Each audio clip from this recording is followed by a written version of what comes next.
C'est l'heure de 12h30 sur RTI2. Madame, Monsieur, bonjour à la une de ce journal. En Côte d'Ivoire, les acteurs du monde cinématographique ivoirien ont décidé de s'organiser en association dans le but de crédibiliser leur métier. Et puis aux Philippines, une fusillade dans une université fait 3 morts. Une fois de plus, soyez les bienvenus. Démarrons ce journal tout d'abord en tourisme. Située à plus de 600 km d'Abidjan, la ville de Korogo, au nord de la Côte d'Ivoire, regorge d'énormes potentialités touristiques, parmi lesquelles le mont Korogo ou Tchekro.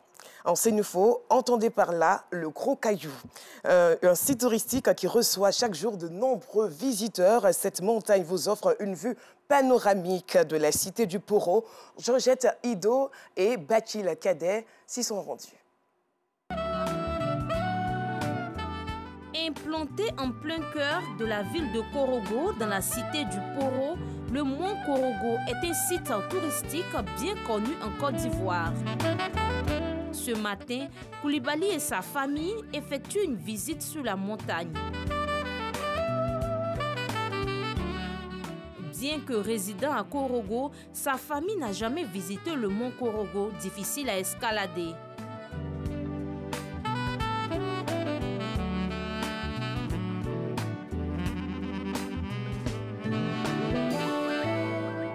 Minutes de marche, enfin au sommet. Heureux, ils font des prises de vue.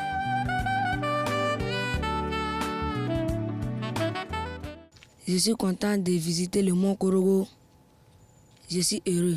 Le mont Korogo est comme notre Assini et Mafia Korogo. Et pourquoi ne pas venir avec la famille pour visiter la montagne? J'ai jugé de faire venir la famille aujourd'hui au niveau de la montagne, pour que, même si demain, je ne suis pas de ce monde, et mes enfants puissent dire qu'un jour, on est à la montagne avec papa. En plus de la famille Koulibaly, on peut apercevoir d'autres visiteurs visiblement très heureux d'être sur cette montagne pleine de symboles.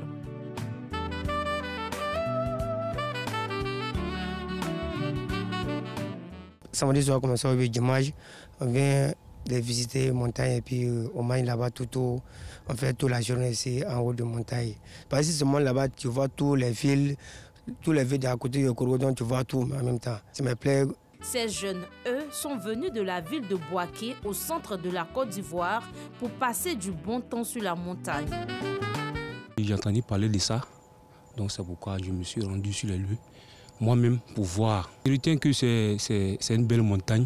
On m'a parlé de la montagne, donc je préfère venir monter, visiter, voir comment la montagne est, donc, pour que je puisse expliquer à d'autres personnes qui vont venir visiter aussi. Long de plus de 650 mètres d'altitude, le mont Korogo ou Tchekro chez les Sénoufo signifie le Gros Caillou. Cette montagne reste un lieu sacré pour les filles et fils de la région. Le mont Korogo n'est pas du tout interdit, donc tout le monde a le droit de venir visiter le mont Korogo. C'est une montagne qui est beaucoup visitée par les autochtones comme par les touristes. Parce que vous avez une très belle vie quand vous montez sur le mont Korogo. Vous allez voir les beaux paysages, les lacs de Korogo ainsi que les bois sacrés, etc. Même les grands marchés, les sommets de la grande mosquée aussi. Donc vraiment, c'est beaucoup fréquenté. À l'instar de cette montagne, la cité du Poro regorge de plusieurs espaces touristiques, notamment le mont Nyambélégué et le rocher de Chien-Lor. En attendant la valorisation de ces espaces méconnus du grand public par le ministère du Tourisme, à travers la stratégie Sublime Côte d'Ivoire, ces sites demeurent aujourd'hui des lieux d'adoration et d'attraction.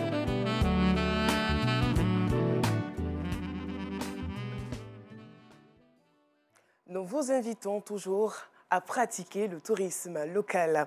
Comme annoncé il y a quelques instants, les acteurs du monde cinématographique ivoirien ont décidé de s'organiser en association dans le but de crédibiliser leur métier.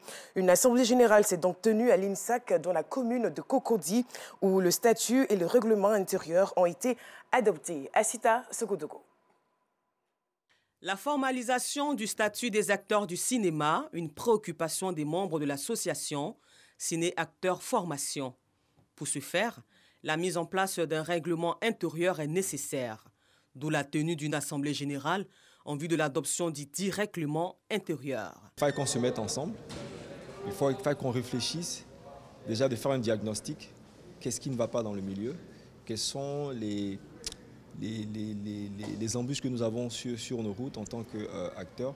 Et puis, quelles solutions trouver pour faire face? SIAFO est ouvert pour tout le monde, le nom le dit, acteurs et surtout formation.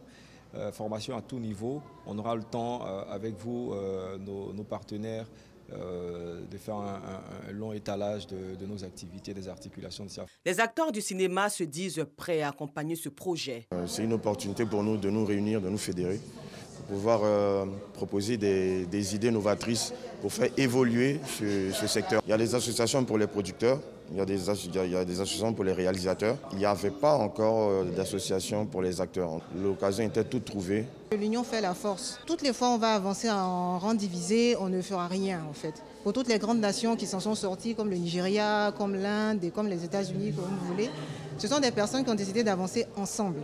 Alors tout ce qu'on va faire ensemble, ce sont des choses qu'on va réussir à faire de manière optimale et on sera plus fort. Toutes les fois on avancera ensemble, on sera plus fort. L'association Ciné-Acteurs Formation, SIAFO, a été créée en 2021 et participe depuis plus d'une année à plusieurs activités cinématographiques partout en Côte d'Ivoire. Le CIAFO a en son sein plusieurs acteurs connus du monde audiovisuel. L'Union des artistes à Caen de Côte d'Ivoire appelle à l'unité des leurs. Cet appel est du nouveau président et de son bureau qui veulent faire de la paix et de vivre ensemble leur cheval de bataille. Restons toujours avec Anissette Konon-Blessing.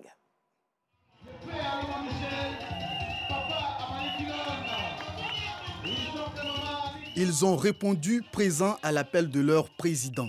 Réunis à l'allocodrome de la commune de Yopougon, quelques mois après son investiture à la tête de l'Union des artistes à Caen de Côte d'Ivoire, UACCI, Amani Johnny et son bureau réitèrent leur vœu de gérer une association unie et indivisible. Par la grâce de Dieu, tout s'est bien passé. Merci à tout le monde. Après cette première assemblée générale, nous continuerons nos campagnes de sensibilisation à la paix et le vivre ensemble, même dans les zones les plus reculées, car rien ne vaut la paix dans un pays. Tout le monde qui est réuni ce matin ici avec nous, nous sommes avec vous. Vous êtes nos enfants, vous êtes nos frères, vous êtes nos mamans, vous êtes nos sœurs. Aujourd'hui, nous vous dirons, on n'est pas deux, on est un. Une assemblée générale qui a tout son sens. Ces artistes-là ont aujourd'hui la possibilité d'être reconnus par le bureau parce qu'étant membre avec un matricule bien donné, avec des matricules au niveau du ministère de la Culture, il est important que chaque artiste joigne l'association des artistes. L'UACCI existe depuis 2010 et revendique plus d'une centaine de membres. Scope Bouchard est la nouvelle société coopérative des bouchers chevillards du district d'Abidjan. Elle vise à défendre les intérêts matériels et moraux des bouchers des 13 communes d'Abidjan. La société coopérative entend lutter également pour la modernisation du secteur en vue d'offrir de la viande de qualité aux populations. Ils ont décidé de fédérer leurs forces pour l'organisation et la modernisation de leur secteur d'activité. Les bouchers chevillards du district autonome d'Abidjan sont désormais regroupés en sociétés coopératives. Venus des 13 communes du district autonome d'Abidjan, ces bouchers chevillards ont porté leur choix sur un commando de 15 personnes pour la gestion de la dite société. Les défis à relever pour cette équipe dirigeante sont énormes. Notre mission, c'est d'abord approvisionner la ville d'Abidjan en viande.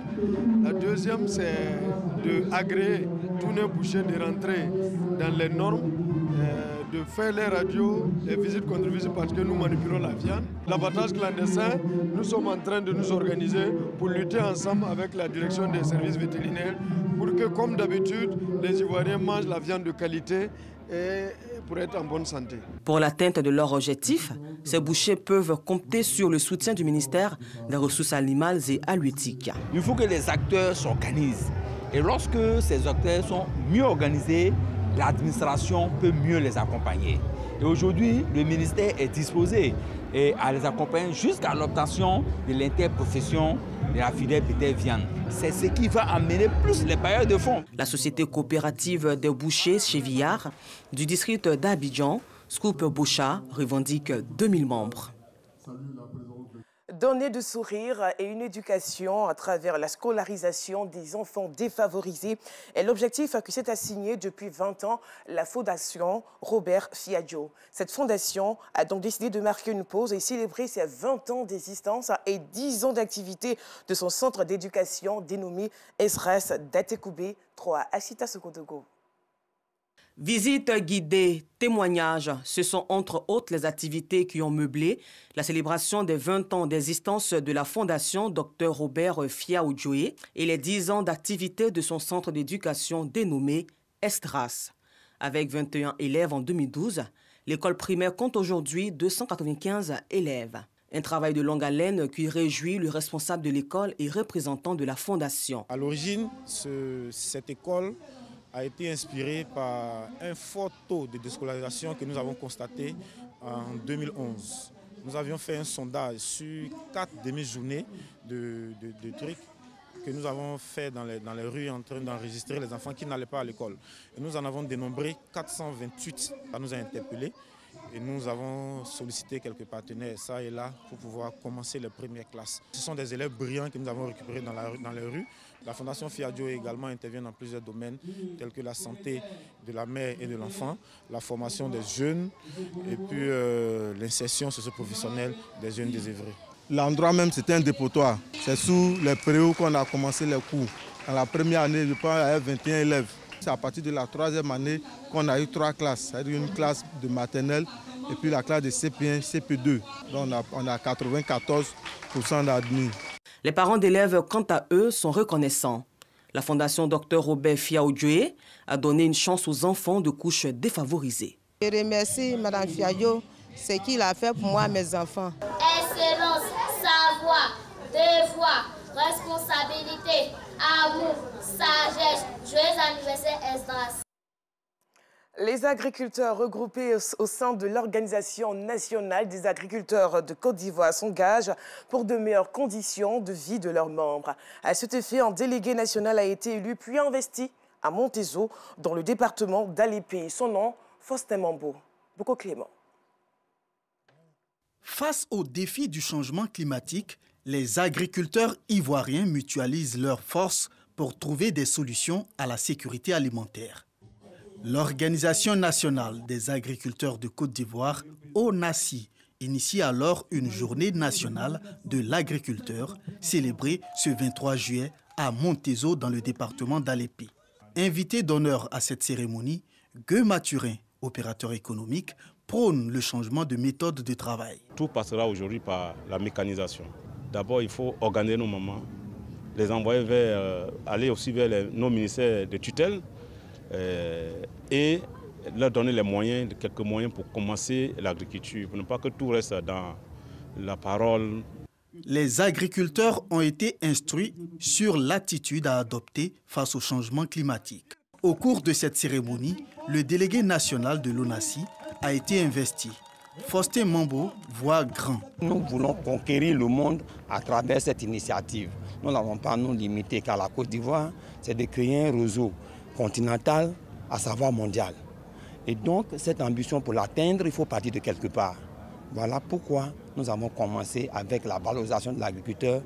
La représentante du ministre de l'Enseignement technique, de la formation professionnelle et de l'apprentissage, parrain de la cérémonie, et l'ambassadeur du Cameroun en Côte d'Ivoire, pays invité, ont toutes deux traduit leur encouragement aux acteurs du monde agricole. Il nous apparaît évident que c'est le ministère de l'Enseignement technique qui est censé donner les compétences aux uns aux autres, qui doit se donner les moyens à travers l'État de Côte d'Ivoire pour